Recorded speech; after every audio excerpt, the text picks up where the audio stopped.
보고할 일이 있는데 그래서 우리 방송하고 난 다음에 사후 취재에서 알게 된 사실인데 네, 그때 칼럼 소개해 주셨잖아요. 옛날에.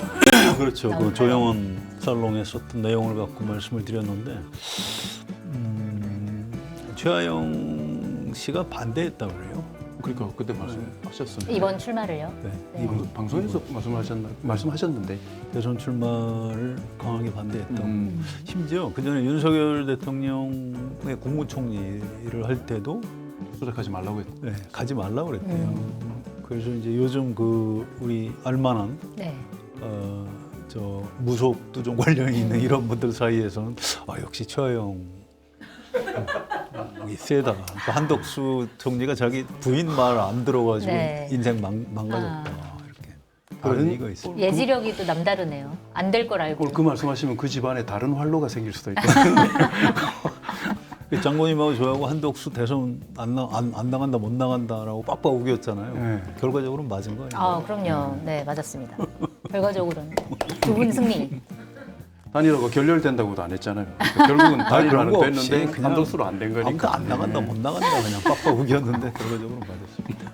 저희 뭐 당선자도 맞출 겁니다. 그건 너무 쉬워서 안 되고. 당선자 맞추기 어렵죠. 그러니까 오늘 이야기해도 됩니까? 아, 우리가 또 일주일 만에 만났는데 또 너무 많은 일들이 벌어져가지고.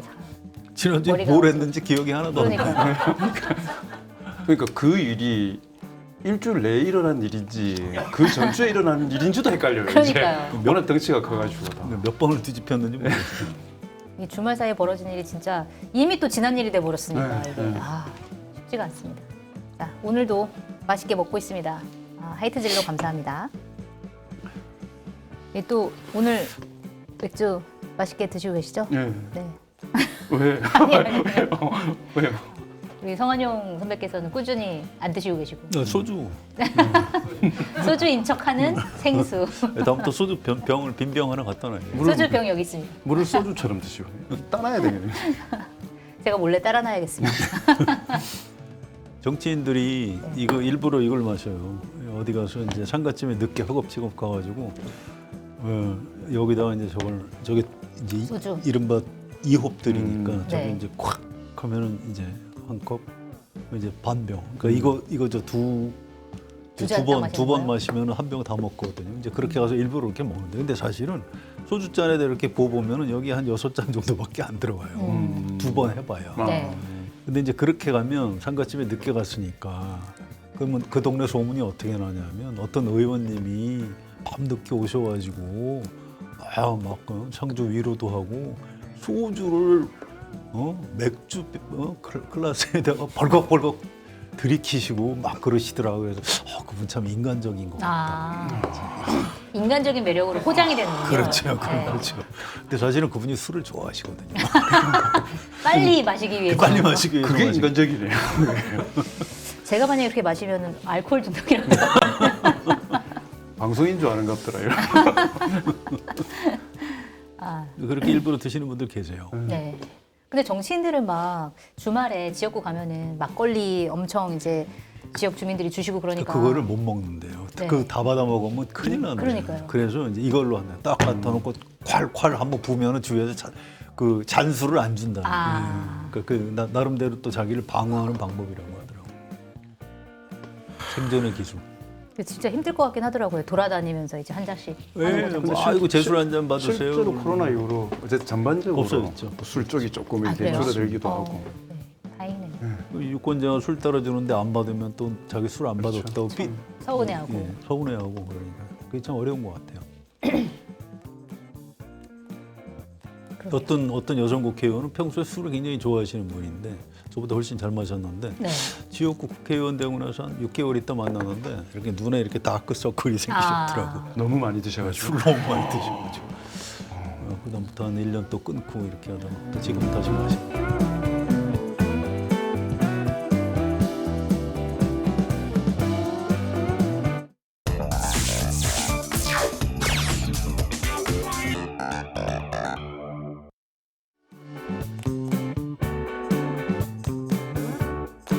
네, 송채경호의 공덕포차 시작하겠습니다. 안녕하세요. 저는 한결의 송채경화 기자고요. 오늘 수요일 공동 부차를 책임지고 계신 한결의 정치부 성한용 선임 기자 나오셨습니다. 안녕하세요. 안녕하십니까. 반갑습니다. 자, 그리고 우리의 장고 장형철 한국사회여론연구소 부소장님 나와 계십니다. 반갑습니다. 반갑습니다. 네, 또 일주일 사이에 엄청난 일들이 많이 벌어졌고요. 두 분이 예견하신 대로 한덕수 전 총리는 이제 정치가 여기서 이제 끝난 마무리되는 것으로 이렇게 정리가 됐습니다.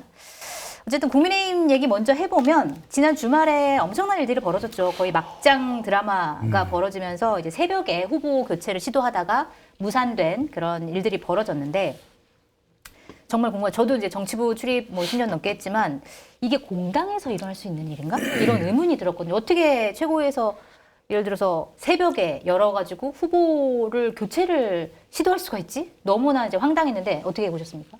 그 이제 보통 윤석열 배후론 네. 이런 게 있죠. 이제 음모론. 다 시켜서 한 거다. 근데 저는 그건 좀 너무 과학적인 분석이라 잘 안 맞는 것 같고 그거보다는 이제 그 결정을 의원총회에서 했거든요. 근데 의원총 지금 국민의힘 국회의원이 107명, 108명, 김상욱 의원 탈당했은 게 107명이겠네요. 네.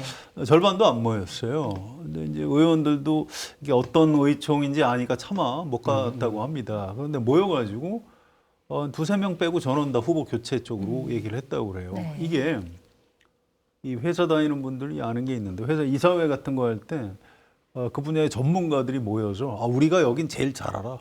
이렇게 하고 결정을 해요. 그렇게 해서 시장에 내놓으면 망하는 경우가 많습니다. 그래서 착각을 하는 거군요. 집단 전문가도. 착각. 네. 그 저는 이게 이제 비상계엄 이후에 여러 가지가 벌어지면서 국민의힘의 이른바 친윤석열 성향의 의원들이 마지막 순간에 이 뇌세포가 좀 파괴가 된 것 아닌가. 네. 그래서 저는 뇌세포 파괴론 쪽으로 지금 설명을 논리적으로 하고 있습니다. 이거는 설명할 수 없다. 이 논리적으로 설명이 과학적으로 불가능한. 설명할 수 왜냐하면 없다. 본인들도 네. 당원 투표 부결될 줄을 몰랐다는 거예요. 네. 아니 우리 당 당원들이 이럴 리가 없는데 깜짝 놀랐다는 겁니다. 그래서 좀 굳이 과학적으로 설명할 필요가 없는 거죠. 알겠습니다. 뇌세포 파괴론 제기해 주셨고요. 어떻게 보셨어요? 되게 차분한 답을 준비하고 있는데 뇌세포 파괴를 그럼 저는 뭘 파괴시켜요? 세 가지 정도를 저는 착각을 했다고 생각을 하는데요. 한 네. 가지는 저는 어찌됐건 간에 국민의힘 당원들의 집단지성을 너무 쉽게 봤다. 저는 그 부분은 인정해 줘야 된다라고 생각을 합니다. 그래서 아마 그 경선 기간 동안에 김문수 후보를 만들어야 된다라는 걸 성공하고 나니까 좀 되게 우습게 봤다는 생각이 좀 들어서 네. 자기들이 할 수 있는 대로 할 수 있는 판이다라고 좀 오판을 했다는 것 같고요. 그다음 또 하나는 후보가 얼마나 절실한지에 대해서 저는 상대를 잘 알지 못했다라는 생각이 듭니다. 그 아저씨 영화 보면 네. 그 있지 않습니까? 너 내일 살지, 나는 오늘만 산다. 네, 네. 내일만 사는 놈은 오늘만 사는 놈한테 이길 수가 없, 죽는다. 이러고 다 죽여버리잖아요. 이렇게. 실제로 후보는 대선을 하고 있었는데 당 지도부는 당 대표 당권을 염두에 둔 다음 전쟁을 준비하고 있었지 않습니까? 그러네요. 최근에 저는 기자회견이나 어떤 걸 봤던 것 중에 김문수 후보가 했던 그 기자회견의 메시지만큼 강렬하고 단촐하고 직접적인 메시지를 보기는 좀 쉽지가 않았다는 생각이 어떤 듭니다. 메시지요? 그 오전 10시니까 나와가지고 했었던 이제 법적으로 다 하겠다. 당신은 민주주의를 파괴하고 있다라는 하나하나 원래 좋은 메시지는 수식이 사실 많이 들어가는 게 아니고 가장 직선적인 메시지가 가장 좋다고 생각을 하는데 당 지도부가 또 의총에서 나와서 김문수 후보가 하는 이야기에 대해서도 예상 못한 거지 않습니까? 네. 앉아있을 때 되게 당황한 거지 않습니까? 맞아요. 사람을 면전에 두고 정확하게 할 수 있는 거는 그렇게 하지 않으면 자기가 죽는다고 생각했기 때문이거든요. 그래서 지난주에도 말씀드렸던 것처럼 선거는 기본적으로 후보의 판이고 그리고 그 후보는 현재 시점에 모든 것을 다 투입하고 하는 사람이기 때문에 웬만해가지고는 그걸 뛰어넘기는 어렵습니다. 그래서 그 부분에 있어서의 방심들이 좀 있었던 것 같고 그다음에 되게 사전적인 거지만 단일화라는 결론에 대한 당원들의 반응과 네. 경선이나 이런 과정에 대한 존중이라는 당원들의 의견들을 구분해내지 못했던 거라고 생각합니다. 네. 그러니까 단일화 88% 나오니까 그 단일화는 당연히 한덕수 후보에 관한 것이겠지. 꼭 이걸 해야 되나? 그래도 나중에 욕 들을 수 있으니까 형식적으로 하자라고 진행했던 당원 투표 때문에 작살이 나버린 거지 않습니까? 그렇죠. 이렇게. 그래서 그런 세 가지 근데 그날 밤의 일을 제가 이렇게 논리적으로 뭔가 설명하려고 하는 제 스스로 너무 비참한데. 내세포 파괴론이 맞는 것 같습니다. 그냥 무식하고 네. 무도하고 되게 무참했던 발상에서 나온 최악의 참사라고 생각합니다. 국민의힘 의원들이 아까 장관님 말씀대로 이 당원들을 너무 우습게 본 네. 것 같아요. 좀 심한 표현으로 좀 개돼지로 본 건 아니에요. 아, 네. 이게 그쪽 문화가 좀 그런 게 있거든요. 그쪽 높은 데서 결정하면 따른다. 뭐 이런 게 있어요. 그래서 이제 그 부분을 의원들이 좀 너무 쉽게 생각한 것 같고요. 저는 이제 이거 뭐 지도부 책임론도 얘기하지만 저는 의원 책임이 더 크다고 봐요. 이게 네, 윤석열 대통령 계엄하고 나서 12월 14일 날 탄핵 소추할 때 무기명 투표였죠. 그때 찬성표 던진 사람이 제 기억에는 한 12명 맞아요. 밖에 안 돼요. 네. 놀라운 일 아니에요. 사실은 한 4, 50명은 찬성해야 되는 거 아닙니까? 지금 이 국민의힘 국회의원들한테 중대한 문제가 있는 겁니다. 제가 아까 뇌세포가 파괴됐다 이거 너무 심하지만 이게 감각이 없는 거예요. 도대체 우리 일반 국민이 어떻게 생각을 하는지 이 당원들이 어떻게 생각하는지 그 당원 투표 진행되는 동안 당원 게시판 들어가 본 분의 그 전원인데 네. 제일 많이 올라온 글이 이거 해도 넘어가는 거 아니야? 그렇죠. 이게 제일 많이 떴다고 해요. 뭔가 당원들의 감정선을 확 건드린 거죠. 어쨌든 그 바람에 이제 사필 규정이 돼서 그나마 좀 뭐 그렇다고 김문수 후보가 아주 좋은 후보는 아니지만 네. 만약에 거기서 진짜 성공을 했다면 한덕수 전 국무총리가 지금 대선을 치르고 있다면 이게 나라입니까? 우리나라가? 참 말도 안 되는 건데 어쨌든 그 부분은 바로 잡혔다. 네. 이렇게 생각하면 좀 다행스러운 측면이 있는 거죠. 그나마 당원들이 바로 잡았다. 그렇습니다. 네. 저는 국민의힘 당원들한테 박수 보내고 싶어요. 알겠습니다. 자, 그런데 그렇게 해서 이제 우여곡절 끝에 김문수 후보가 국민의힘 대통령 이제 후보가 됐는데 자, 권영세 국민의힘 비대위원장 같은 경우에는 본인이 단일화 성공 못하면 그만둔다고 했으니까 바로 그만뒀는데 권성동 국민의힘 원내대표 같은 경우에는 살아남았습니다. 김문수 후보가 유임시키고 공동선대위원장을 맡겼고 그 다음에 뭐 보니까 어제 석동현 변호사, 윤석열 전 대통령 변호사인 석동현 변호사를 선대위 시민사회특별위원장에 임명을 했습니다.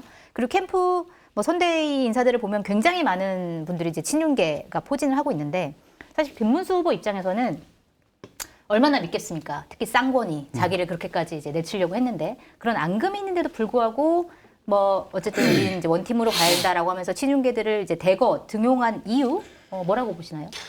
국민의힘이 지난 3년 동안 다 친윤이었어요. 네. 다.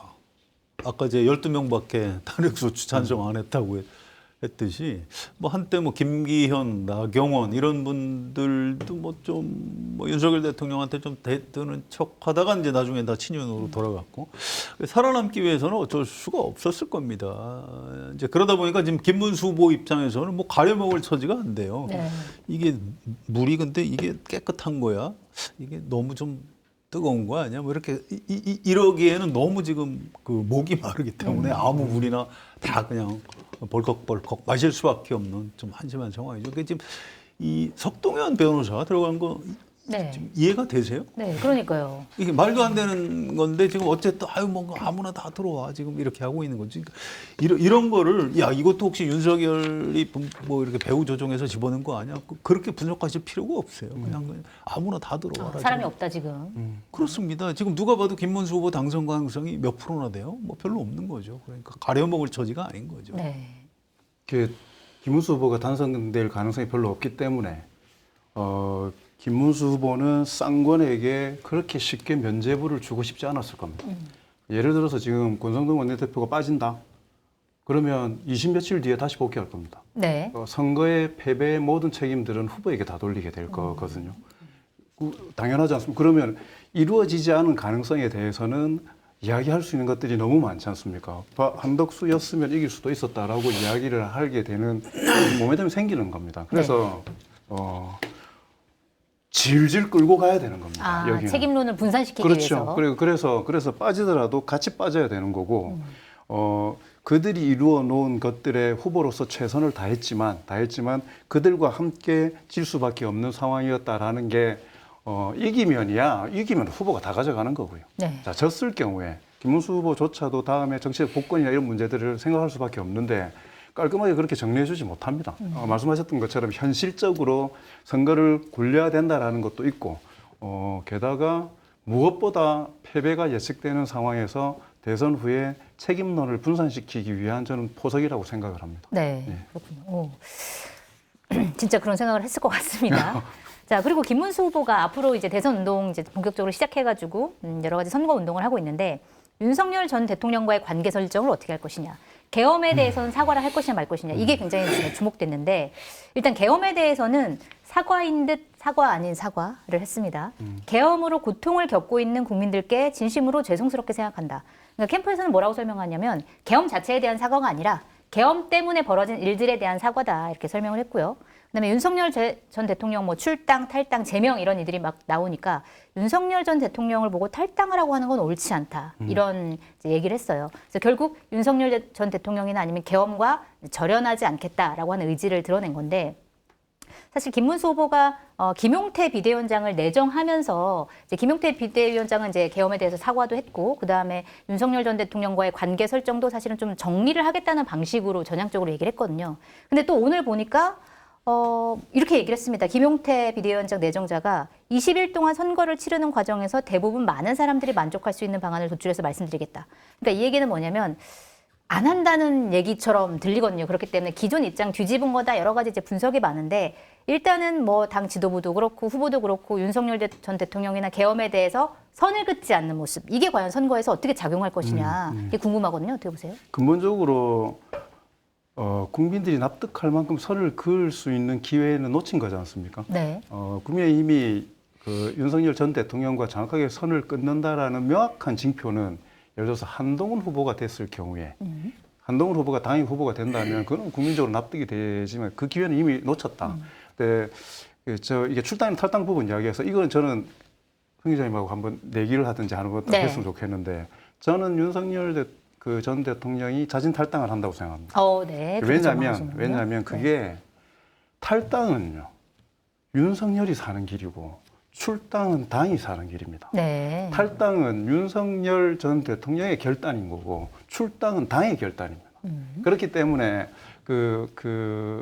김평론가님 얼천? 네. 김준일 평론가요? 김평론가님께서 네. 얼척 아니고 얼천입니다. 안 끊어지지요. 너무나 이기적이기 때문에 탈당하지 않을 거다라고 이야기를 그 방송에서 하시더라고요. 네. 저는 가장 이기적이기 때문에 탈당을 할 거라고 생각합니다. 자기가 살 길이니까. 아까 말씀드렸던 것처럼 네. 그렇게 되고 나면 대선 이후에 복당의 계기도 생깁니다. 왜냐하면 본인이 결단을 했기 때문에. 네. 그리고 김문수 후보가 그 본인이 결정할 일, 그다음에 김용태 비대위원장이 모두가 동의할 만한 이 부분들, 교감이 좀 있지 않냐라는 생각도 사실은 좀 들고, 네. 그리고 어제입니까 그제입니까 재판했을 때 이미 좀 윤 전 대통령 이전과 좀 다르게 좀 뭔가 이게 좀 체념하는 듯한 그런 모습도 좀 보였던 것 같고, 네네. 여러 가지 종합해서 이런 걸 저런 걸 다 떠나서 뭐 물론 저쪽이 워낙 상식적이거나 전략적인 판단을 제대로 잘 못하기 때문에 다른 선택일 수 있지만 그런 일은 없겠지만 제가 윤석열 전 대통령 참모면 무조건 자진 탈당하라고 합니다. 그리고 네. 윤석열 전 대통령이 탈당을 할지 말지 예측하고 싶지는 않아요. 그건 뭐 그분 마음이니까 하시든 말든 뭐 마음대로 하셔도 좋은데 제 마음도 그렇긴 합니다. 저는 거기는 내기를 못 걸겠고 네. 김문수 후보가 출당을 못 시킬 걸로 봤어요. 처음부터. 이게 안 되는 게 김문수 후보는 그 아바타예요. 그러니까 영화 아바타 네. 보셨죠? 그 아바타에 보면 본체가 있고 아바타가 있지 않습니까?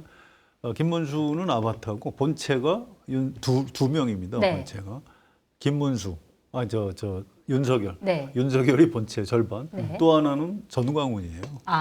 네. 그래서 이 아바타는 영화 보신 분들은 아시겠지만 본체를 죽일 수 없어요. 왜냐하면 그건 자기가 자기를 죽이는 거기 때문에. 그래서 못할 것이다 이렇게 예측을 했고요. 이게 참 한국 정치에서 비극입니다. 이른바 집권 경험이 많은 보수 정당이 그 우를 끊어내지 못하는 겁니다. 이게 김문수 후보란 분이 이제 사실은 좀 아주 진보적인 노동운동가에서 이제 정치를 하면서 오른쪽으로 와서 또 지금 완전 극우까지 가 있는 이런 사람인데 이게 이제 후보를 잘못 뽑아서 생기는 현상일 수도 있고요. 근데 어쨌든 127시간이라는 영화가 있을 겁니다. 네. 이게 나온 지 벌써 한 십몇 년 되는데요. 이게 실화를 바탕으로 한 건데. 손 끼는 거. 바이트맨 팔이 낀. 예, 그렇습니다. 네. 혼자 등산을 하다가 이제 낙석에 큰 거기에 이제 팔이 끼어가지고 한 5일 동안 127시간이 이제 그 시간이에요. 팔이 끼어 있던. 근데 이제 그분이 이 칼로 자기 팔을 자르고 탈출해서 목숨을 건집니다. 네. 어느 팔이 끼었을 거예요? 왼팔, 오른팔. 왼팔? 오른팔이 끼었습니다. 아, 그렇군요. 역시 항상 극우가 문제고. 거기서 그 구가 나오는 거군요. 우와, 이걸 이렇게 지난 연결되시다니. 주말 밤 상황 다음으로 극적인 이야기. 아니 그래서 저는 이 국민의힘 전체를 위해서는 윤석열 끊어내야 돼요. 이른바 조선일보를 비롯해서 모든 보수 신문이 다 윤석열 전 대통령 내쫓으라고 주문하고 있는 겁니다. 네. 그걸 못하는 거예요. 못 끊어내면 어떻게 되죠? 죽는 겁니다. 네. 바위에 끼어서. 지금 국민의힘이 죽어가고 있어요. 저 개인적으로 굉장히 좀 가슴이 아픕니다. 저거 좀 빨리 잘라내야 돼요. 오른팔 잘라내야 되는데 못 잘라내고 있다. 그렇습니다. 알겠습니다. 자, 그리고 지금 이제 아까 얘기했던 김용태 이제 비대위원장 내정자 이분 같은 경우는 이제 최연수 국회의원에다가 그동안 이제 개혁적인 목소리들을 좀 내왔고 이번에 이제 후보 교체할 때도 본인만 이제 비대위원으로서 반대를 했다라고 알려져 있는데 이게 처음에는 서로 역할 분담해가지고 김문수 후보는 이제 조금 윤석열 전 대통령과의 절연까지는 아니고 이쪽으로 가는데 이제 뭐 김용태 비대위원장 내정자 같은 경우에는 조금 그래도 이제 중도 쪽으로 가서 서로 이제 역할 분담하는 거 아니냐 이런 얘기가 나왔는데 지금은 또 같이 가고 있는 방향이고 이 비대위원장을 김용태 의원으로 내정한 이유 그다음에 지금 김용태 의원이 며칠 잘 되진 않았지만 지금 잘 하고 있다고 보세요. 어떻게 보세요? 이제 그분이 2023년인가요? 3월 달에 전당대회 할 때 천아용인. 맞아요. 그래서 천하람, 허은하, 김용태, 이기인 네. 이렇게 네 분이 출마했었죠. 그런데 그때 그 김용태가 지금 그 김용태 의원 맞습니다. 이준석 개혁신당 후보가 탈당할 때 거기 같이 안 갔죠. 그래서 여기 남아서 공천 받아서 포천 가평 국회의원인데 이 지역 자체가 이 지역구가 굉장히 보수적인데요. 그래서 도봉갑의 김재석 의원하고 또 좀 다릅니다. 김재석 의원 지역구는 원래 민주당 덧받칩니다. 그래서 이제 지역구 여론도 좀 신경을 써야 되고 그렇지만 어쨌든 자기 35살이고 젊은 사람이니까 좀 태도를 좀 애매하게 취하고 있는 거지요. 그래서 좀 실망스러운데 이걸 뭐 역할 분담이라고 누가 얘기를 하시던데 그런 거 아니고요. 아니에요? 제가 볼 땐 따로 국밥이에요. 그러니까 그냥 김문수는 김문수대로 난 윤석열 전 대통령 난 출당 반대한다 이렇게 하고 또 김용태 의원은 이거 내 좀 고민해보고 하는 쪽으로 어떻게 해보겠다. 대선 끝날 때까지 이러고 있을 겁니다. 별로 전략이 기대 안 아니라 그냥 하셔도. 무전략이군요. 그냥 전략 무전략. 없어요. 네. 그냥 각각 따로 그냥 자기 얘기를 하고 있는 거죠. 네. 어떻게 평가하세요?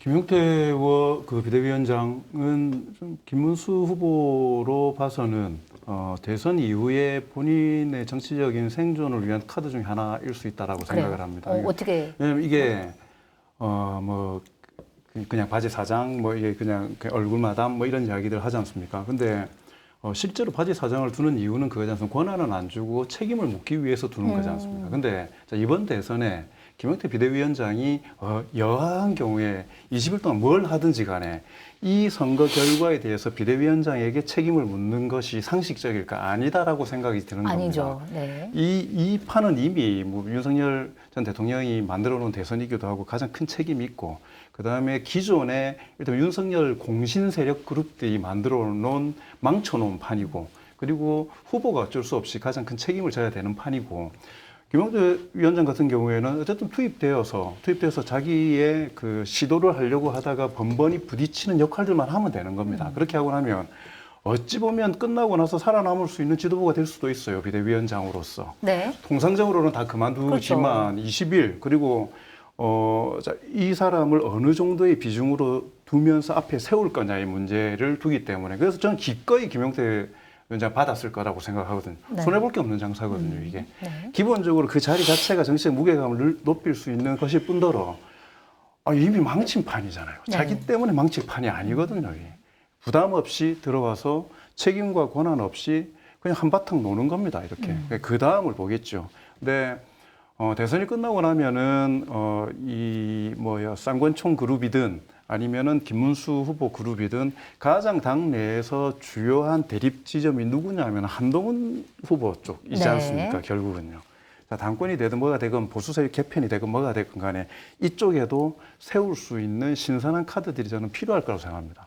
근데 문제는 뭐냐면 저는 김용태 위원장을 잘 모르고 개인적으로 물론 잘 모르고 그 어떤 분인지 정치적 이력을 제가 계속해서 봤던 것도 아닌데 몇몇 인터뷰를 보니까 그걸 받을 수 있는 그릇이 될까에 대한 의구심은 사실은 좀 듭니다. 네. 그래서 이준석 스타일이랑 완전히 다르죠. 그렇죠. 자리가 사람을 확 끌어올리기도 하는데 잘못된 자리에 가면 그릇이 깨지기도 하거든요. 그래서 그거는 이제 본인의 정치적인 역량을 가지고 판단할 수 있는 것이기 때문에 그런 상황인데 아까 황 기자님 말씀하셨던 것처럼 그렇기 때문에 무모한 도전하지 않을 거고요. 이미지를 잘 관리해 나가는 그 기간 동안이 될 거고 그래서 그런 다음 대선 이후에 포석까지도 둔다면 아까 탈당 문제 저도 사실은 관심은 별로 없지만요. 이게 정치적인 주요한 계기나 행위가 될 수 있으니까 그 부분에 대한 후보와 윤석열 전 대통령 그다음에 비대위원장 간의 교감과 소통들이 이루어질 수 있겠다라는 생각은 좀 듭니다. 네. 대선 끝나고 나면 어쨌든 누군가 책임을 져야 되고요. 비대위원장이면 대표입니다. 그래서 그 쓰나미를 피해갈 수는 없을 겁니다. 예. 여러 가지 고려해서 비대위원장을 시켰을 수는 있는데 또 젊다는 강점도 있고 대선 끝나고 나면은 아웃. 그럴 알겠습니다. 가능성이 높은 것 같습니다. 사실 제일 궁금한 게 대선 이후예요. 왜냐하면 지금 대선은 워낙 이제 원사이드하기 때문에 이재명 더불어민주당 후보가 이제 대통령에 당선될 거라는 걸 어느 누구나 다 예상을 하고 있는 상황이고 그런 경우에 이제 국민의힘 같은 경우에 어떻게 될 것이냐. 예를 들어서 지금 그 단일화 과정에서 보여준 이제 비상식적인 행동 때문에 일부에서는 정당 해산 심판까지도 갈 수 있는 거 아니냐. 당이 쪼개진다, 당이 없어진다. 그다음에 친윤이 당권을 잡을 것이냐, 친한계가 잡을 것이냐, 아니면 김문수가 거기를 치고 들어가서 김문수가 당을 장악할 것이냐. 여러 가지 시나리오들이 나오는데 어떻게 전망하고 계세요? 일단 전당대회에서 누가 대표가 되느냐가 중요하죠. 지금으로선 한동훈 전 대표 또 안철수 의원 이런 분들이 아마 도전할 거고요. 또 선거 있으면 항상 나오는 분 계시죠. 나경원. 나경원. 바로 알아들을 수 있었습니다. 그분들이 이제 각축을 벌일 텐데 이게 지금은 누굴 내세울지 결정을 안 한 것 같은데 어쨌든 이 영남 의원들의 뜻이 중요합니다. 이게 사실상 지금 영남 자민련처럼 국민의힘이 돼 있기 때문에 네. 그쪽에서 누군가 대표 주자를 내세울 수 있고요. 숫자는 얼마 안 되지만 어쨌든 강원도 의원들이 이른바 친윤 세력 아닙니까? 거기다가 서울의 강남 지역. 네. 그래서 의원들이 현재 국민의힘 107석 안에서도 그분들이 핵심이에요. 그래서 그분들이 내세우는 후보 결국 그쪽에서 당권을 잡을 걸로 예측이 돼요. 왜냐하면 대선 이후 전당대회가 국민의힘 의원들한테 굉장히 중요합니다. 내년 지방선거 네. 공천을 이번 선출하는 지도부에서 해야 돼요. 그래서 아마 목숨을 걸고 싸울 것이고 지금 대선보다도 더 치열한 뜨거운 전당대회를 보게 될 것으로 예측이 됩니다. 결국 그러면 도로 친윤당으로 가는 저는 이제 그렇게 시나리오군요. 예측을 하는데 이게 정치라는 게 현실이에요. 언론에서는 아예 그냥 해산하는 게 낫겠다 이렇게 얘기하지만 이게 쉽게 망하지도 않아요. 정당이라는 게. 네. 그래서 조금 더 험한 꼴을 앞으로 당분간 몇 개월 동안 아마 더 좀 보셔야 될 겁니다. 네. 저는 분단 가능성이 있다고 생각합니다. 그래요. 처음부터 생각했던 것처럼 네. 이번 경선 때 한동훈 후보가 내부에서 당원들에게 받은 표가 좀 보여주는 그게 있더라고요. 그때 사실 내심 황 기자님도 그렇고 기대를 좀 했었지 않습니까? 국민의힘의 변화, 당원들이 되게 전략적으로 생각하지 않겠냐. 근데 역시 그 부분에 있어서는 한동훈 후보에 대한 반감이라는 게 이번 기간을 거쳐오면서 이게 간단치 않구나. 그러면 이게 대선을 졌다고 해서 한동훈 후보를 전략적으로 다시 선택할 거냐.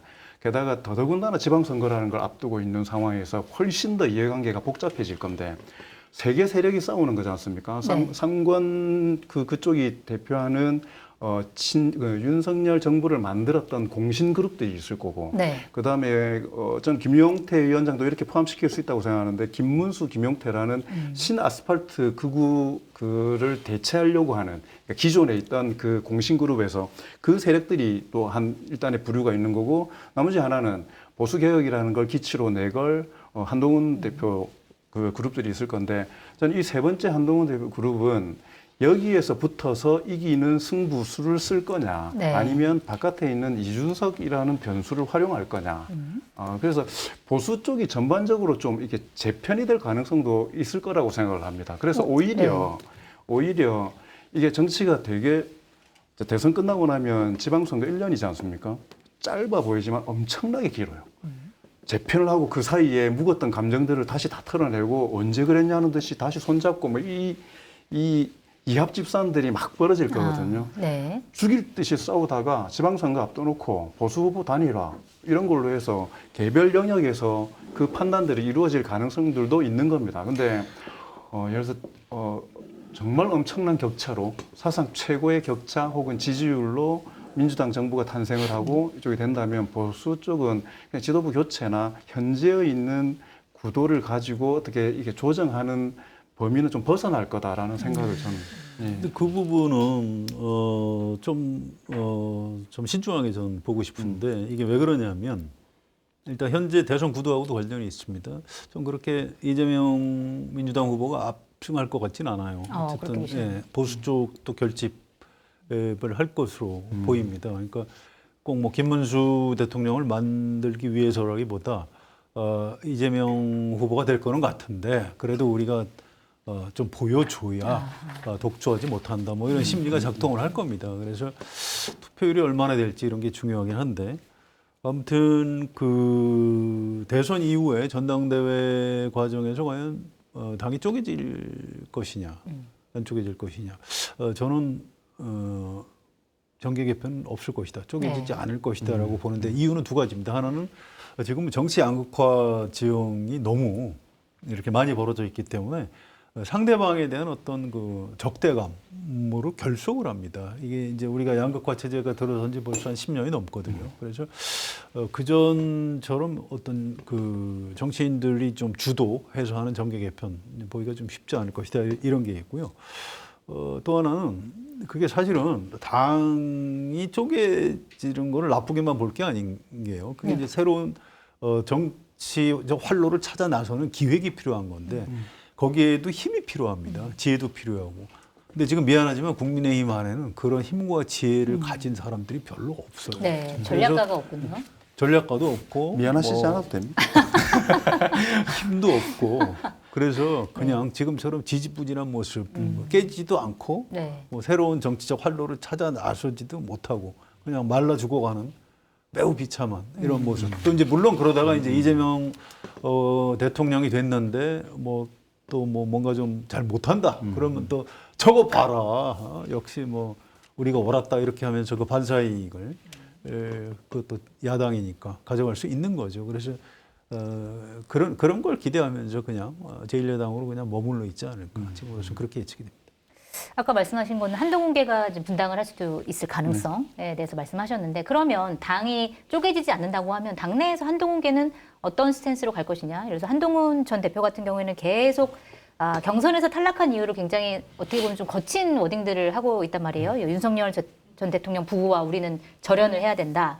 그리고 뭐 김문수 후보한테도 그동안 단일화를 한다고 얘기했던 거에 대해서 사과를 해야 된다 이런 얘기도 하고 있고 한동훈 전 대표 어떤 행보로 어느 정도 파이로 이제 그러면은 그 개파를 형성할 수 있을까요? 그러니까 숫자가 너무 적어요. 네. 지금 당원들이 그 전에 한번 대표를 시켜주긴 했는데, 근데 지금은 그 이후에 보인 태도 때문에 많이 지지를 안 합니다. 네. 그래서 의원들 숫자가 중요하죠. 107명 중에 한 12명 안팎밖에 안 돼요. 네.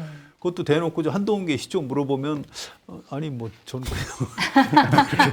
그냥 국민계입니다. 저는 국민의힘 계입니다. 이렇게 얘기를 하고 뭐 저는 합리적인 목소리를 내는 것뿐입니다. 제가 꼭 그러니까 실제로 한동훈 전 대표가 여기서 탈당을 한다 이렇게 결심을 해도 따라 나갈 의원이 몇 명이나 있는지를 잘 모르겠어요. 네. 그래서 아마 쉽게 쪼개지기 어려울 것이다 이렇게 보는 거죠.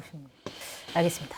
그리고 경선에서 탈락했지만 요새 굉장히 핫한 홍준표 전 대구시장이 길을 받을 것 역시 같은데 예상대로. 예. 몸값이 굉장히 높아지고 있고 이재명 민주당 후보도 굉장히 이제 치켜 세우면서 나중에 막걸리 한잔 하자 이런 얘기하고 심지어 홍준표 전 시장의 그 팬카페 홍사모 모임이 자 이재명 후보를 우리는 지지하겠다 이렇게 얘기를 했습니다. 근데 저는 약간 궁금한 게 그분들은 보수잖아요. 근데 만약에 이제 당내 이런 단일화 내용이라든지 이런 게 신문이 났으면 차라리 이준석 개혁신당 후보를 지지하는 거는 어느 정도 이해가 되는데 왜 이재명 후보를 지지한다고 나섰을까요? 궁금합니다. 그러게요.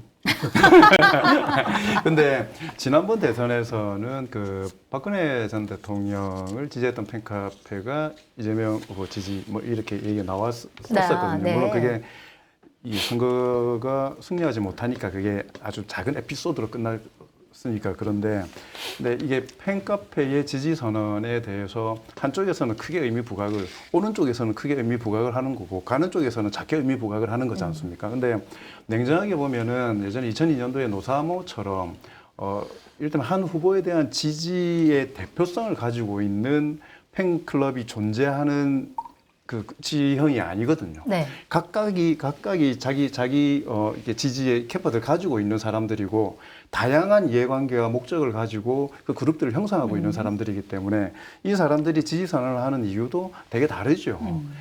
이분들이 제가 너무 그분들을 폄하하는 것일 수도 있고 그렇지만 왜 이준석이 아니고 이재명인가? 이준석은 안 되고 이재명은 되거든요. 네.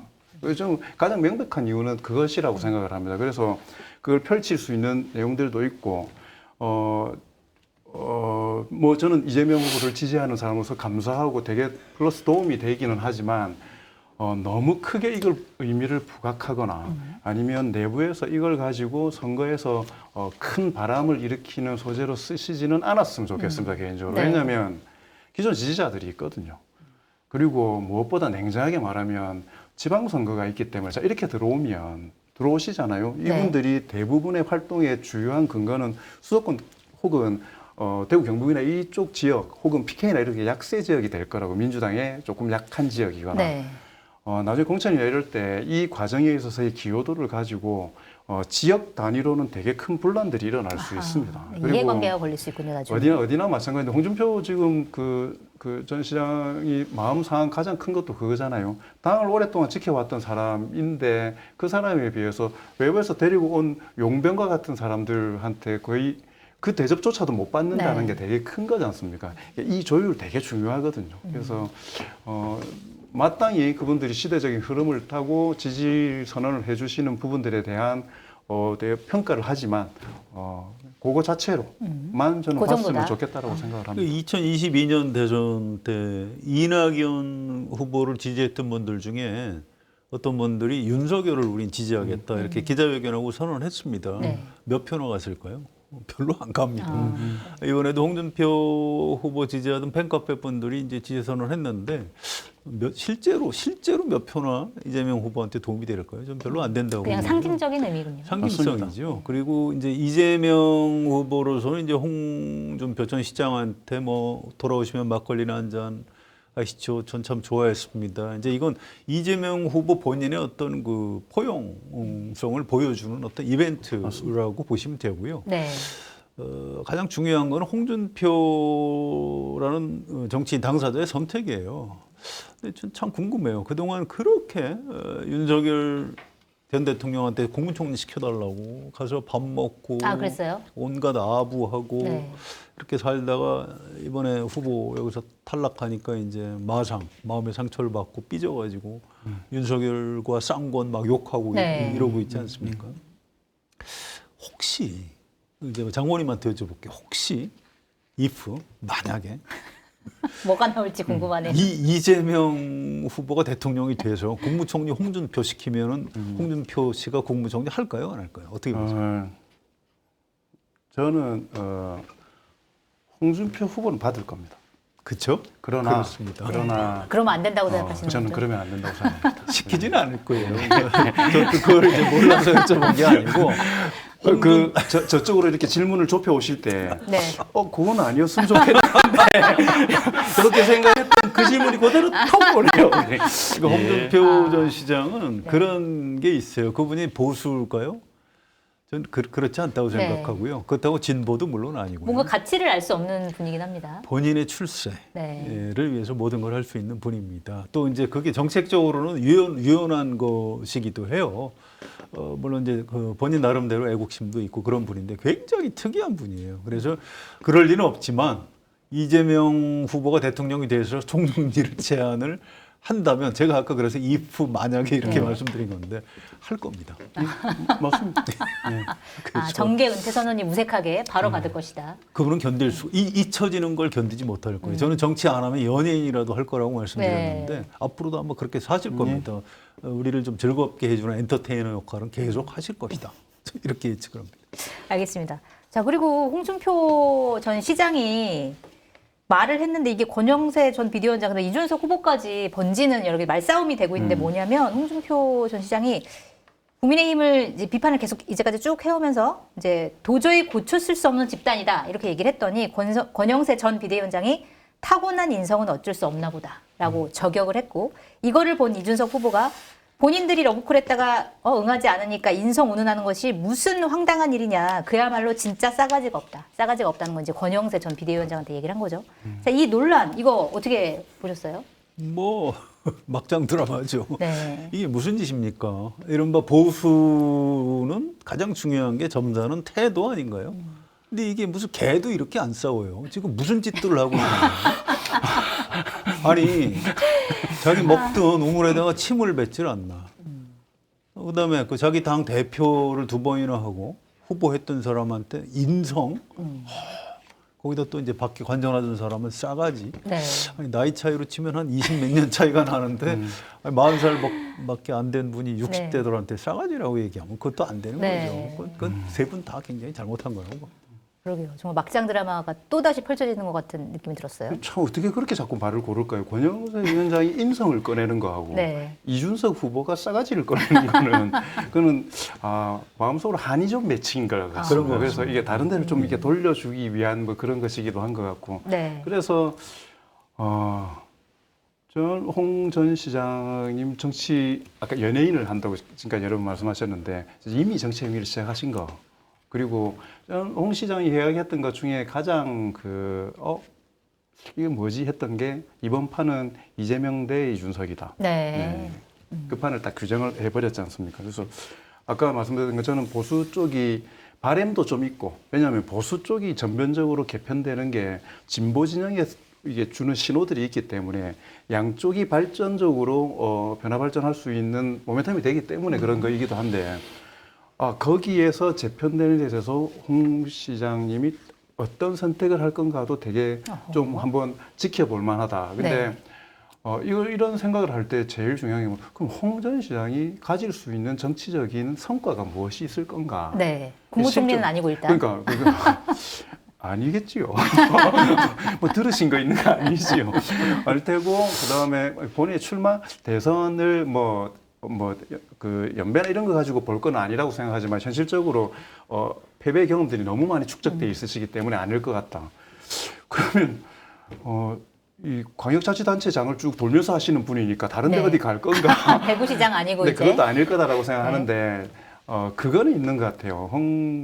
전 시장님 더 잘 아실 테니까 이게 약간 화가 남아 있다라는 게 주요하게 움직이는 동력은 저는 될 것도 같고 그 다음에 보통의 정치인들이 좀 굵직한 정치를 밟았던 일반적인 분들은 마지막에 실제로 정치의 방향이 바로 갔으면 좋겠다라는 소명감을 저는 가진다고 생각합니다. 그게 진보에서 보기에는 보수의 소명감이 아닌 것 같겠지만 근데 너무 이쪽이 상상할 수 없는 쪽으로 가고 있기 때문에 홍준표 전 시장이 그런 차원에서 그리고 코드도 이준석 후보하고도 맞고 선거 전에 결합하는 거는 불가능할 거고 이후에 정계 개편에 있어서 그런 형식으로 정치 쪽으로 다시 복귀하시지 않겠냐. 뭐 저는 뭐 그렇게 개혁신당과 함께 어떤 역할을 할 수도 예. 있겠다. 자리를 맡기에는 적절치 않지만 네. 역할은 있을 수가 있어요. 이분이 20, 30대 남성들한테 인기가 좋거든요. 맞습니다. 이준석 후보랑 겹치네요. 예. 네, 그 둘이 굉장히 친하죠. 홍카콜라라고 하나요? 네. 네, 맞습니다. 뭐 앵그리 홍, 뭐 앵그리 버드 뭐 그런 별명도 있고 그 나름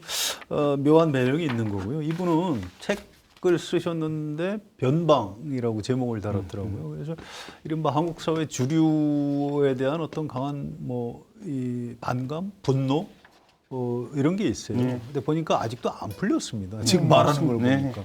그래서 그 에너지가 남아 있기 때문에 좀 더 우리를 즐겁게 해주는 시간이 연장이 될 것이다. 이렇게 봅니다. 알겠습니다. 기대를 해보도록 하겠습니다. 자, 개인적으로 궁금한 건 이준석 후보가 얼마나 득표를 할 것이냐 이번 대선에서.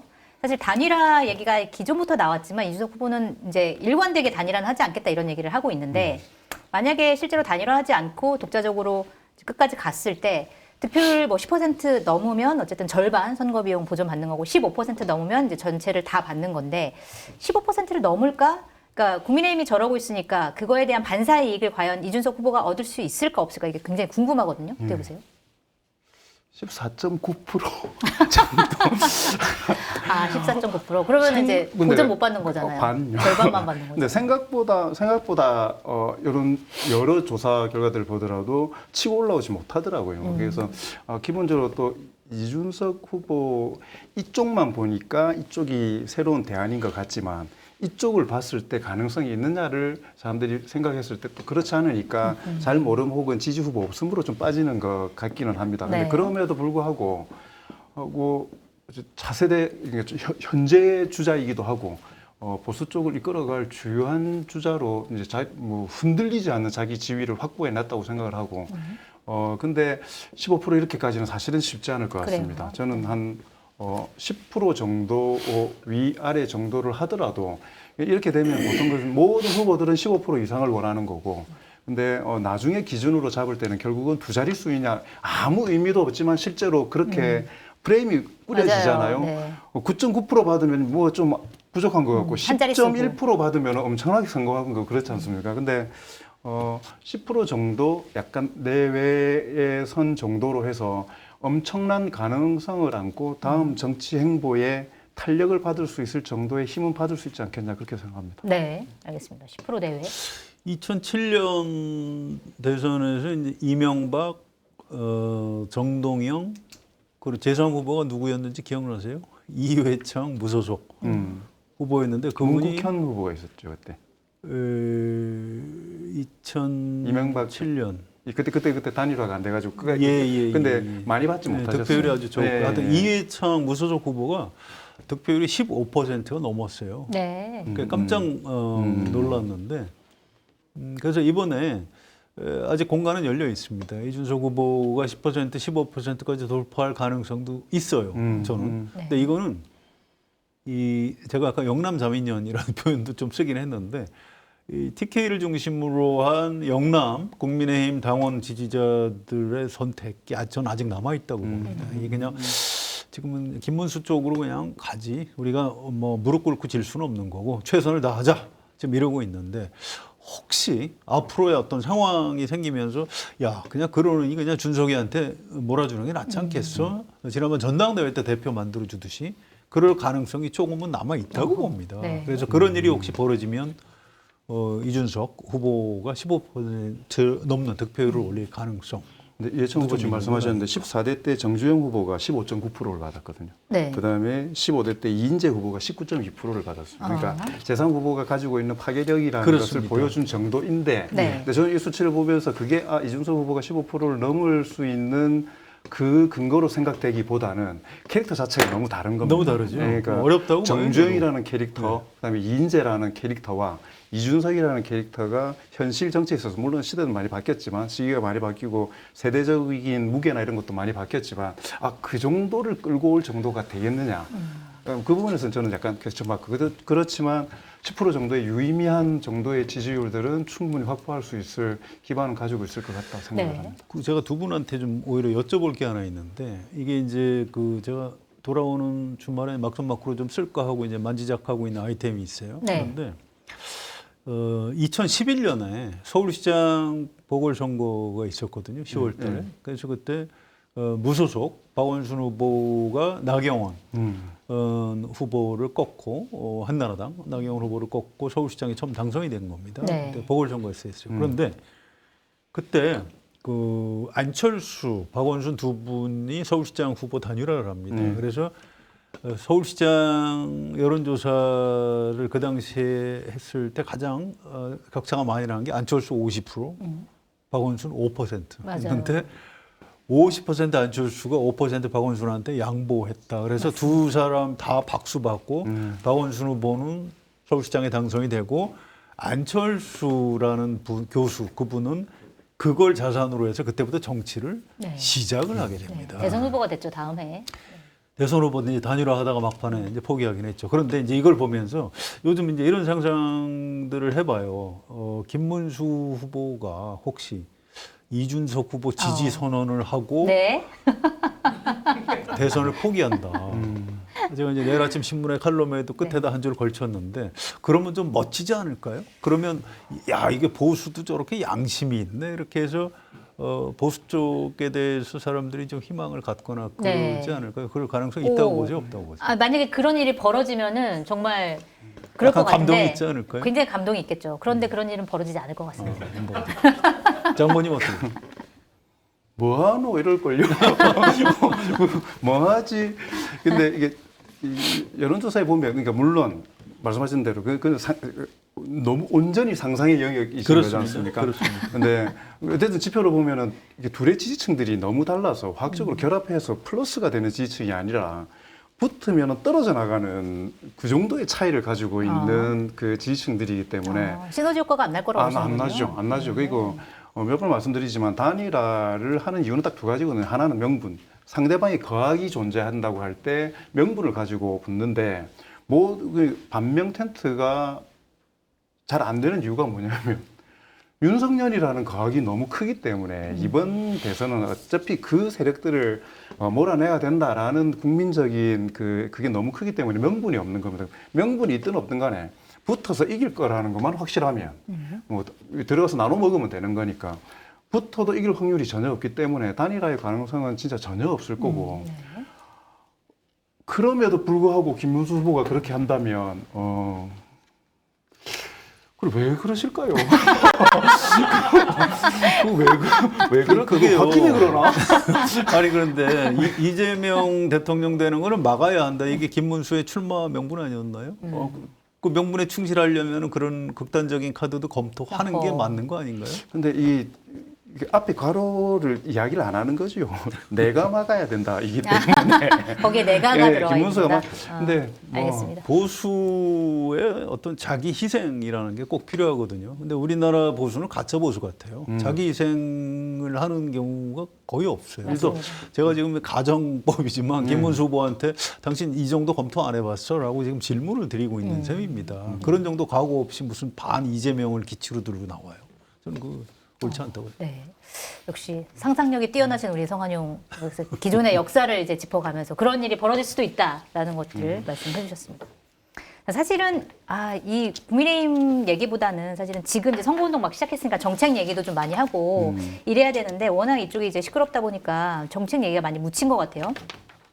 근데 또 정책 얘기하기 전에 영남 분위기 얘기를 좀 해봐야 될 것 같아요. 지금 대선 후보 주요 정당 대선 후보 3명이 다 어제 TK로 달려갔습니다. 이재명 후보, 김문수 후보, 이준석 후보가 다 갔는데 셋 다 공교롭게 TK 출신이기도 하고 그다음에 오늘은 또 셋이 동시에 또 PK를 갔어요. 부산, 경남. 자 이렇게 영남에서 후보들이 경쟁을 벌이는 이유 뭐라고 봐야 될까요? 뭐 선거 운동을 그런 식으로 하는 건데요. 네. 우리 장모님 PK시죠? 예. 그 문제 아니십니다. 제가 TK 욕을 좀 하려고. 좀 그 지역이 좀 그렇습니다. 아무튼 이게 세 분 다 TK 출신이라고 하죠. 세 분 다 TK 사람들은 아니에요. 그래요? 네, 자기 아버지 고향이 그쪽이라는 것뿐이고 이를테면 이렇게 보셔야 돼요. 이재명 후보는 안동 출신이라고 하는데 어쨌든 거기 있다 아주 어릴 때 수도권 성남으로 왔죠. 네.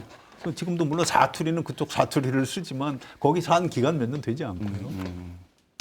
그다음에 김문수 후보는 영천 출신이고요. 경북중학교, 경북고등학교. 어쨌든 이분은 그래도 대구에서 고등학교까지 나왔으니까 어쨌든 TK라고 할 만은 한데 이분 정치를 주로 어디서 했습니까? 국회의원 3번, 경기도에서 했고 경기지사 2번 했습니다. 네. 이분이 2016년에 김부겸 잡겠다고 대구 수성갑에 출마했다가 졌죠. 저도 보통 진 게 아니에요. 네. 제가 숫자 적어왔어요. 네. 62대 37로 진 겁니다. 네. 처참하게 민주당한테. 그러니까 이건 대구에서 당연히 안 돼라고 이제 사실상 그때 정치적 목숨이 끝난 셈인데 그 다음에 2년 뒤에 2018년에 어디로 갔는지 아세요? 이게 잘들 기억이 안 나실 거예요. 네. 서울시장 후보로 또 출마해요. 그러니까 대구 갔다가 바로 또 접고 올라온 거예요. 그러니까 대구 사람들이 그때 화를 많이 냈어요. 저 사람 뭐냐? 저 사람 저 대구 사람 와이네. 서울시장 가서 박원순 시장한테 52대 23. 이거 뭐 더블 스코어 이상으로 졌어요. 그래서 이제 김문수는 끝났다 했는데 이 끝난 김문수를 윤석열 대통령이 구원해가지고 지금 여기까지 만들어주고 있는 거죠. 그래서 이분도 이제 그 대구 사람들 중에 이런 역사를 아는 분들은 김문수가 무슨 TK야 이렇게 욕을 합니다. 네. 이준석 후보는 이제 이 7곱 분이라는데 여기 이제 아버지가 그쪽 분인 거고 유승민 전 의원하고 이제 아버지하고 친구고 뭐 그런 거죠. 이준석 후보는 아예 사투리도 안 써요. 그렇죠. 대구하고 아무 관계가 없는 사람이에요. 그래 거기 가서 이제 뭐 보수의 심장인 TK 뭐 대구에서 저를 찍어 주셔야 됩니다. 글쎄요, 전 뭐 세 분 다 별로 그렇게 설득력은 없는 것 같습니다. 알겠습니다. 사투리 안 쓰는 건 저하고 비슷하네요.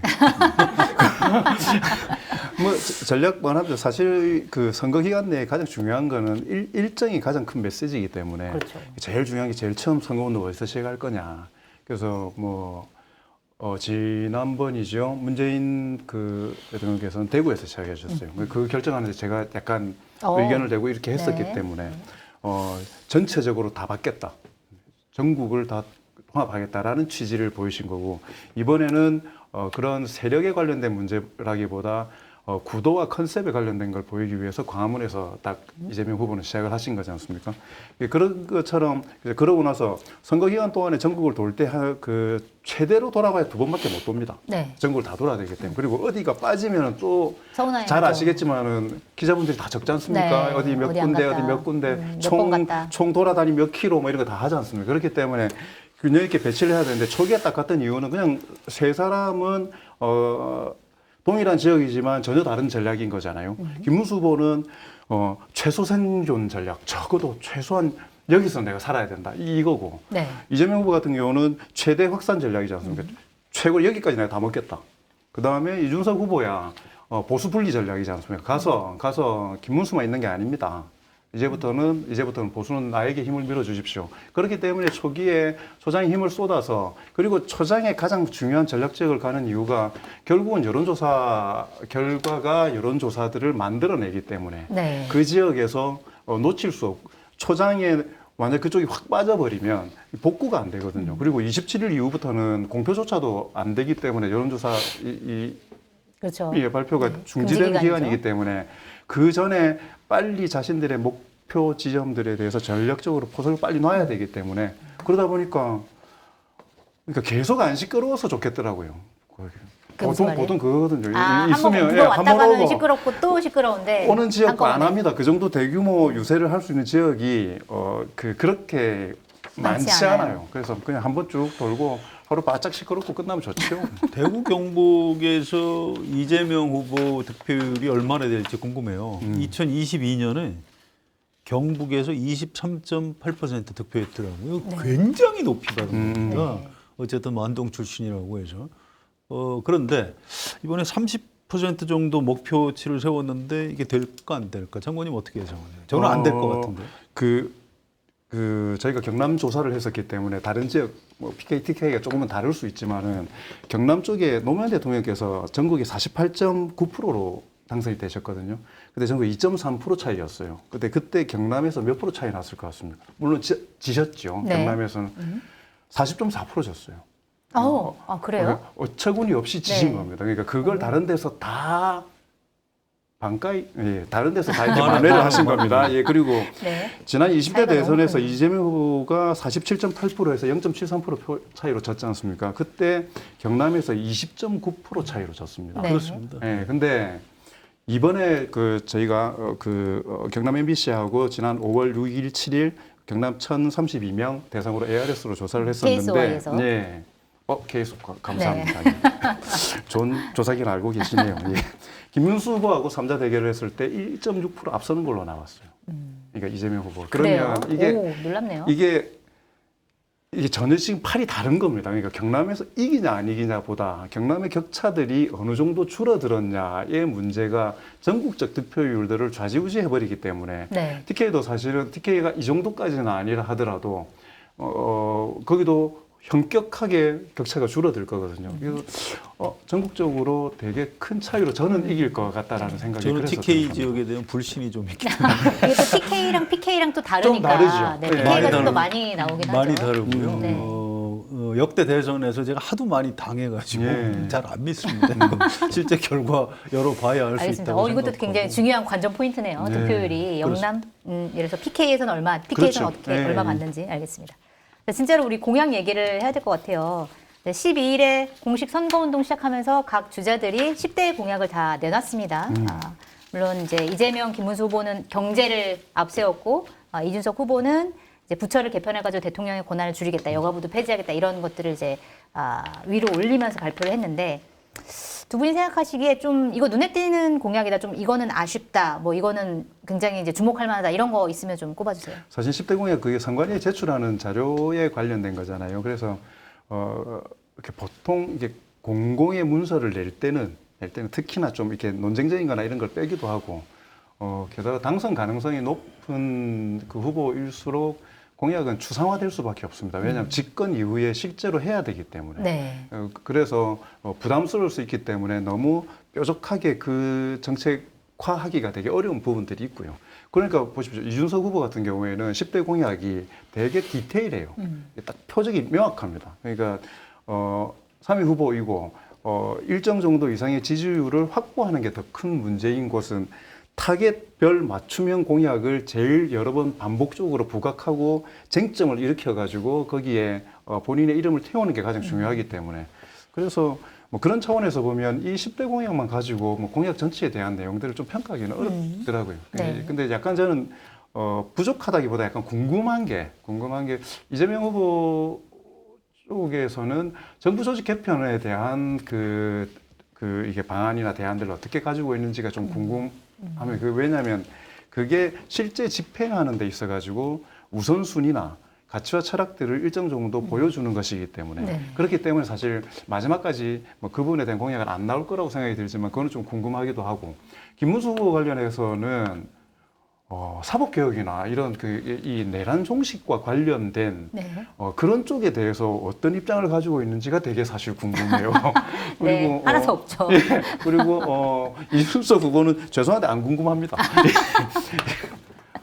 그 정도 10대 공약에 대해서는 근데 그 정도에 대한 생각들을 근데 가지게 되더라고요. 이번 대선이 사실 역대 대통령 선거에서 뭐 정책을 가지고 이슈가 됐던 경우에 노무현 대통령 행정수도 이전 뭐 그 정도 대형 이슈였고 나머지는 항상 이 대선이 위기 상황에서 치러졌어요. 그래서 그 정책이 잘 안 먹힙니다. 그러니까 정치 대선일 수밖에 없는데 더구나 이번에는 윤석열 전 대통령 비상계엄 때문에 뭐 언론에서도 정책을 잘 안 다루는 이유가 이게 소홀히 해서 그런 게 아니고 실제 유권자들이 거기엔 별 관심이 없어요. 이건 내란 종식을 해야 되는 거 아니야?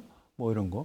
검찰 개혁은 일종의 내란 종식의 연장선이기 때문에 관심이 있는 거지. 검찰 개혁 자체에 관심이 있는 게 아니거든요. 그래서 생각보다는 사람들이 이제 공약에 대해서 별로 관심이 없는 거고요. 어쨌든 그래도 이제 먹고 사는 문제가 중요하죠. 그런 거고요.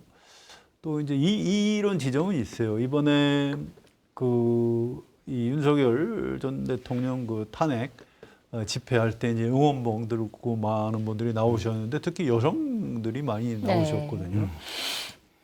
최근에 좀 한겨레나 경향 신문 같은 진보 성향 매체를 통해서 여성들이 자꾸 목소리를 냅니다.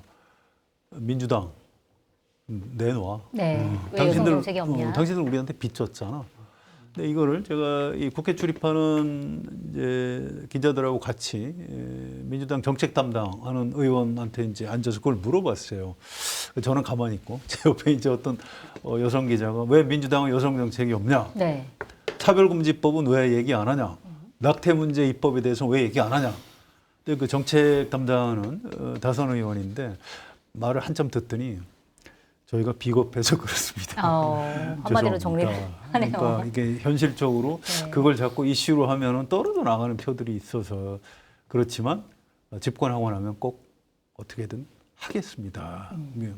뭐 믿어주십시오. 이렇게 네. 말로 때우더라고요. 그래서 이게 정당이라는 게 이제 득표라는 현실적인 문제가 있으니까 좀 말을 공약에 그런 거를 집어넣기 좀 쉽지는 않겠구나 네. 이런 생각은 들고요. 다행히 이제 민주노동당, 정의당이 민주노동당 바뀌었죠, 이름이. 바뀌었어. 어쨌든 거기서 정책 의제를 던지는 거거든요. 그래서 맞다. 한국 사회에 저런 중요한 문제가 있지라고 좀 우리가 인식을 해야 됩니다. 민주노동당에서 그런 좀 강렬한 공약을 내준 게 좀 개인적으로 굉장히 고맙더라고요. 네. 참고로 하나만 조사 관련해서 아까 경남 쪽으로 국한되지만 이게 저희가 조사 결과를 열심히 올릴 때 거기에 제공되지 않은 정보를 이야기하면 안 되는 거라서 경남은 이걸 해봤었거든요. 그러니까 20대 남녀가 네. 어떻게 네. 보고 있는지를 봤습니다.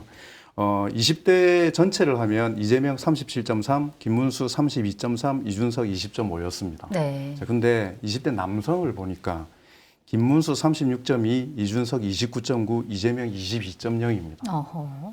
20대 여성을 하니까 이재명 56.8, 오. 김문수 27.4, 이준석 8.6입니다. 네. 명확하거든요. 그러네요. 여성을 위해서 뭐 내놓으셔야 되겠네요. 민주당. 근데 문제는 뭐냐면, 자, 이럴 때, 네. 그 약한 쪽을 올리기 위한 공약을 줄 거냐. 아니면은, 지지세가 높은 쪽을 더 확대하거나 유지하기 위해서 갈 거냐라는 데서 제일 중요한 전략적 선택을 하지 않습니까? 그러니까 제가 말씀드린 건 올냐 그러냐 이런 문제가 아니라 선거를 실제로 당면하게 되면 그래서 지난번 대선 때 유튜브 채널 어디에 출연하냐 안 하냐 가지고 캠프 안에서 난리가 나는 겁니다. 그게 너무 여성주의적이다, 말도 안 되는 소리 하지만 이런 거 가지고 그게 쟁점이 돼요, 실제로. 그렇기 때문에 아까 그 비겁하다고 했고 전략적인 사실은 모성을 가져갈 수밖에 없는 건데 네. 근데 저는 뭐 이게 그 의견을 드리자면 이번 선거 같은 경우에는 사실 지지층들은 결집해서 진짜 투표하게 만드는 거고 상대 쪽은 뭐 투표율이 높은 게 민주주의를 위해서 좋겠지만 그냥 다리에 힘 빠져가지고 투표 안 하면은 지지율 격차가 제일 크게 나는 거지 않습니까? 그런 선거라고 생각하거든요. 그렇기 때문에 오히려 저는 지지층이 훨씬 지지세가 높은 여성들 그분들과 좀 더 많이 소통하면서 진짜 실제로 필요한 그리고 가치지향적으로 하려고 하는 내용들에 대해서는 흔들리지 않고 선명하게 말씀하셔도 네. 이 판 전체 흔들리지 않는다. 네. 좀 그런 생각이 듭니다. 그런 생각을 좀 했으면 좋겠습니다. 또 송채경화 기자도 여성이세요. 그래서 다 알고 계십니다. 그래요. 그냥 두시면 안 돼요. 뭐 공격해야 되고요. 또 한겨레 신문이나 경향신문 같은 또 뭐 오마이뉴스, 프레시안 이런 진보 성향 언론에서는 그걸 강하게 요구하는 게 맞는 겁니다. 네, 그런 맞습니다. 목소리를 내줘야지. 그거를 진보 성향 언론에서도 뭐 현실은 어쩔 수 없으니까 알아서 하세요. 그렇게 해서 우리 이 한국 사회 발전 못 해요. 네, 맞습니다. 앞으로 요구해야죠. 기회만 되면 우리 송채경화 기자가 좀 강하게 요구해 주시기 바랍니다. 알겠습니다. 저는 반성하시기 바랍니다. 저는 안 해도 되죠.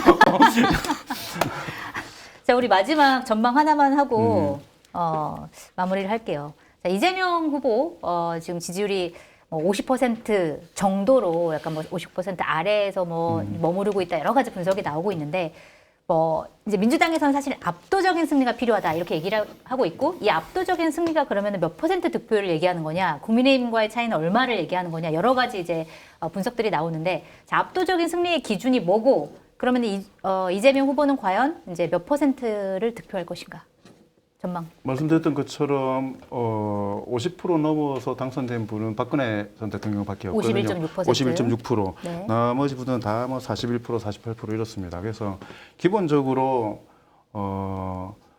박근혜 대통령보다 더 받게 된다고만 하더라도 게다가 이준석 후보라는 또 이 언급할 때 같이 이야기되는 후보가 존재하는 상황에서 큰 의미가 있겠지만 저는 현실적으로도 아까 말씀드렸던 것처럼 경남이라는 한 곳에만 보더라도 좀 이게 크게 바뀔 조짐들이 보이고 있다.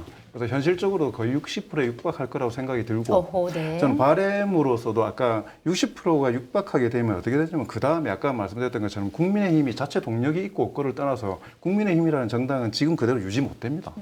그렇게 해서 한쪽이 거의 괴멸에 가까운 타격을 받으면 자정을 위한 교체와 변동의 에너지들이 자연적으로 발생할 수밖에 없고 그게 이제 그때 되면 여권이 되겠죠.